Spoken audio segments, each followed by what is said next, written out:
Chers vin joueurs, ici Ron et bienvenue dans cette dégustation de Santa Maria chez Aporta Games. C'est un jeu, à mon avis, d'origine italienne ou espagnole, puisque les auteurs sont Christian Osby et Elif Svensson. Et les auteurs sont Germund Bohne, donc je pense qui vient du sud de l'Europe très clairement. Donc on est en présence d'un jeu où on va développer ses colonies dans le Nouveau Monde, 16e siècle, tout ça. On va envoyer des conquistadors, gagner de l'argent, prier et avoir le plus de points de bonheur possible. On oublie rapidement le thème, soyons clairs, c'est pas très important et on n'est pas très immergé dans le thème, donc le but c'est d'optimiser le choix d'action puisqu'on va en fait à chaque tour jouer autant d'actions qu'on veut, une par une, chacun à son tour, chaque joueur, jusqu'à ce qu'on n'ait plus l'opportunité de jouer des actions, donc actions qu'on peut faire soit parce qu'on a des ressources, donc on devra payer les ressources, soit sur son plateau personnel, donc sa colonie qu'on va étendre et que je vais montrer d'ici quelques instants. Alors, on a 4 actions possibles à chaque tour. On peut les montrer. Ça, c'est le plateau global. Donc, on a l'action qui va permettre de développer son plateau personnel, sa colonie, l'étendre, mettre des extensions, soit des petites, soit des grandes. Et on payera 2 bois, 1 blé. On a l'action qui permettra, en payant, une pièce pour la première fois, 2 pièces pour la deuxième fois, et ainsi de suite, d'activer un des bâtiments de sa colonie, on va voir dans quelques instants. On a une action qui permet de choisir un dé, soit un dé ici commun à tous les joueurs. Il y en a 3 par joueur, et donc il n'y en aura que 3 à chaque année. J'ai pas dit, mais il y a 3 années en fait. Donc pour chaque année, on aura 3 dés blancs à disposition. Et donc on va pouvoir activer en fait tous les bâtiments d'une ligne ou d'une colonne. Donc soit avec un dé commun, soit un dé personnel, un dé bleu. On commence avec un, on verra plus tard. Et on peut en avoir d'autres. Soit 4e action, on passe. Et en passant, on met son pion ici et on prend un des bonus, je vais expliquer aussi dans quelques instants, et ça détermine l'heure du tour pour le tour suivant. Alors, un petit peu plus en détail, si on va voir sur le plateau personnel, les 4 actions. Donc la première, comme j'ai dit, on va étendre sa colonie, prendre soit une petite extension, soit une grande, et on va la placer dans sa colonie. Le placement, évidemment, a de l'importance, puisque ça générera des points de victoire ou des ressources, donc on doit le placer de manière optimale à chaque fois. La deuxième action, on va payer une pièce, puis 2 pièces, la deuxième fois 3 pièces et ainsi de suite, pour simplement activer un des bâtiments. Donc ici, je prends une pièce, moi je veux activer ce bâtiment ici, donc je mets simplement ma pièce et puis j'effectue l'effet, je vais expliquer dans quelques instants, l'effet qui se trouve sur le bâtiment. Si je voulais activer au tour suivant, après que tout le monde ait joué une autre fois, un deuxième bâtiment, celui-ci, je dois payer 2 pièces. Si je voulais activer un troisième, 3 pièces et ainsi de suite. Ça c'est la deuxième action. Donc troisième action, on peut jouer un dé. Soit on prend un dé commun, imaginons ici je prends le dé 3, je joue la colonne 3, j'active en fait tous les bâtiments de ma colonne, sachant que je n'active pas si, par exemple, j'avais choisi ici au tour précédent de mettre ce bâtiment-ci, je ne vais plus l'activer puisqu'il a déjà été activé ce tour-ci. Je prends d'ailleurs cette colonne-ci, ce sera plus joli, il y a plus de choses à faire. Et donc je vais activer celle-ci, ça c'est pas un bâtiment, ce bâtiment-ci, ce bâtiment-ci. Et je vais mettre mon dé sur le dernier bâtiment de la colonne. Ce qui signifie que si à mon tour suivant, imaginons il y a de nouveau un D2 qui était disponible, je mets mon 2, je ne vais plus activer que ce bâtiment-ci et ce bâtiment-ci et le mettre là. Et si je fais une troisième fois, je ne pourrai aller que sur ce bâtiment-ci. Astuce supplémentaire aussi à savoir avec les dés, c'est que, comme je viens de le faire, on peut toujours payer autant qu'on veut pour modifier la valeur des dés de 1 par pièce payée. Donc si moi j'ai besoin d'un 3, par exemple, imaginons il n'y a plus que ces 2 dés là, je paye simplement 2 et ça devient un 3 et je peux utiliser mon 3 ici.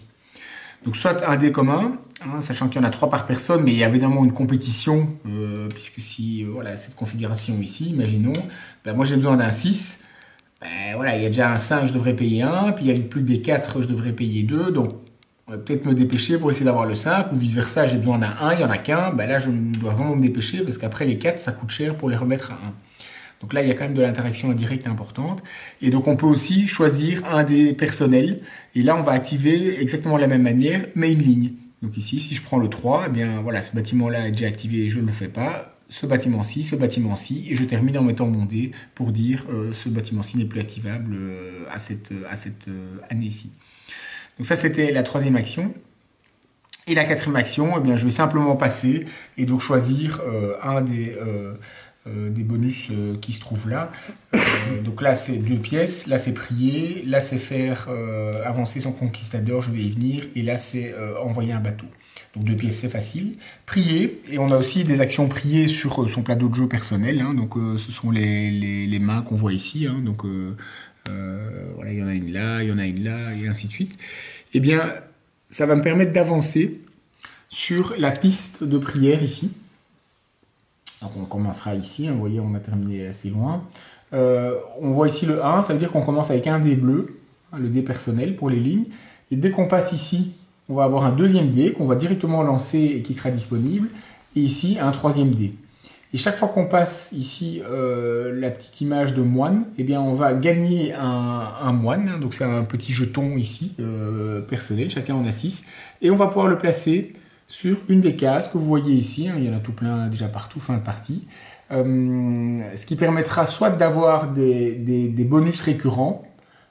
Ici par exemple, bien, vous voyez, je vous montrerai sur le plateau personnel, on peut toujours acheter certaines ressources pour 3 pièces. Et bien là, on peut les acheter seulement pour 2 pièces tout au long de la partie.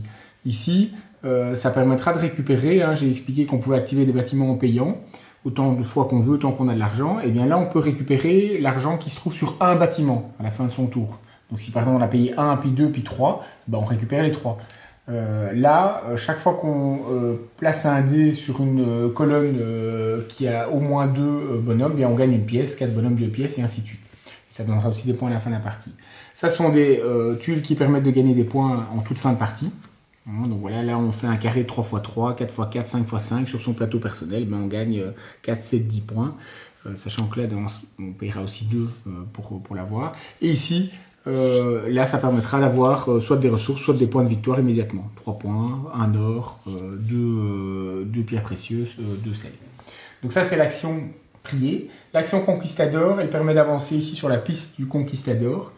Et ça a 2 effets. Chaque fois qu'on dépasse ici un or, eh bien, on reçoit un or qui est en fait un joker qui sert à remplacer n'importe quelle ressource.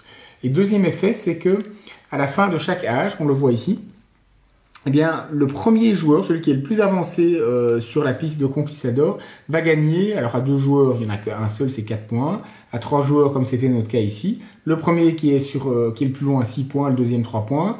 Au deuxième âge, 8-4, au troisième âge, 10-5. Donc évidemment, il y aura une compétition à l'intérêt pour avancer sur la piste des Conquistadors. Et le troisième effet particulier, c'est le shipping, hein, l'envoi, la livraison de marchandises. Ça consiste à quoi? Eh bien, ça consistera, oui, il y en a aussi sur le plateau personnel, hein, voilà le bateau, tout comme les conquistadors, hein, d'ailleurs, vous voyez, il y en a là par exemple. La livraison de bateau consistera à choisir une des tuiles qui se trouve ici, qui est en fait un bateau. On paye les ressources qui sont indiquées. À la fin de la partie, on reçoit les points de victoire qui se trouvent sur le recto. On la prend. Et on la met, vous voyez que ici c'était sur la partie 2 pièces, hein, le quai 2 pièces. Eh bien je vais la mettre sur mon plateau personnel, je la retourne, c'est un bateau, et je le mets sur le quai 2 pièces.